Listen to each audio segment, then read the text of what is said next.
I want to make a serious comment and then tell a very funny story. It might be my favorite story for my entire service in the Senate, and it's a story about Lindsey. The serious comment is this. Politics is so hard that those of us who are in the Senate, we kind of trauma bond because we're so uniquely publicly hated by so many. Now that's not to say we're not also appreciated by so many. We go out and people thank us for this and that, so I'm not complaining about it, but if anybody looks at any of our social media accounts and reads the comments, you can see how hated we are. Yesterday, we confirmed in a party line vote a judge who had said really nasty things about Lindsey. And a few months ago, we confirmed in a party line vote an ambassador who had said really nasty things about Lindsey. And that was from the Republican side. And I know what a lot of Democrats in Virginia say about Lindsey. There's a lot of people who trash Lindsey, even in the aftermath of his tragic death. You know, I'm reading things on social media or articles where people are trashing him. And I've had some folks say to me, you put out a nice statement about Lindsey after he died. I mean, how could you do that because of X, Y, or Z?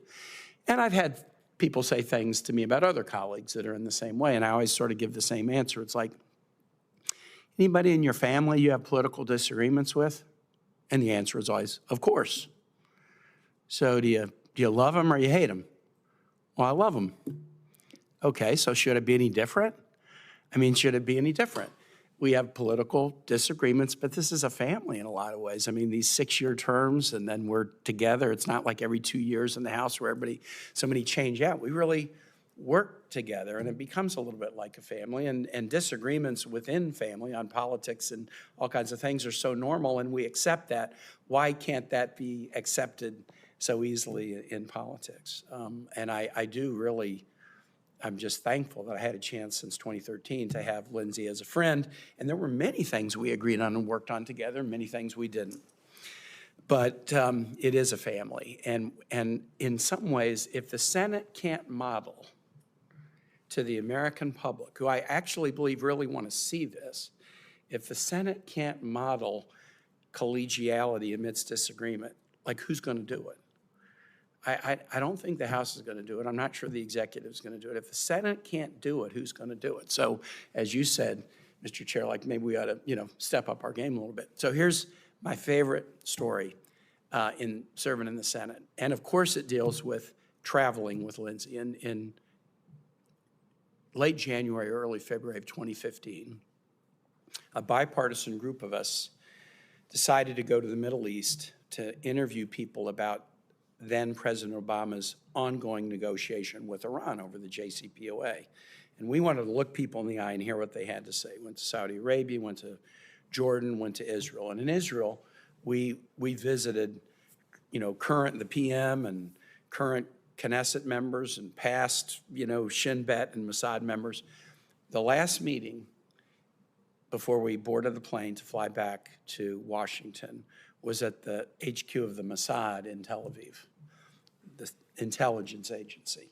And we wanted to hear what the then head of the Mossad thought about this potential negotiation.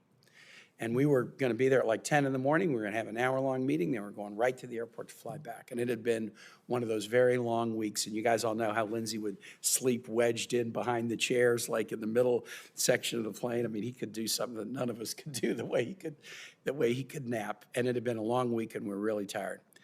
We walk in to talk to this guy, Tamir Pardo, who's the head of the Mossad at this point. And this guy, Pardo, he looked like a complete spy. He had so many lines on his face, you couldn't tell whether he was 25 years old or 125 years old. Real world-weary guy. We walk into his conference room. At one end of the conference room is a full bar. It's 10 in the morning, but it's a full bar with every, alcohol, soft drink, espresso maker, anything you would ever want to drink in the world was right there. And Lindsey, and this was a bipartisan group. It was Joe Donnelly, Angus King, and me. It was Bob Corker, Lindsey, John McCain, maybe some others. We walk in, and the first thing Pardo says to Lindsey is, "Would you care for something to drink?" And Lindsey goes, and I got to censor this, "Well, you're the effing Mossad. You should know what I want to drink." This guy's right hand then went, "Coke Zero, sir?" I mean, he didn't pause 2 seconds. He had a right-hand guy that had already poured a Coke Zero. And so anyway, just they know a lot about us. I mean, I'll just say.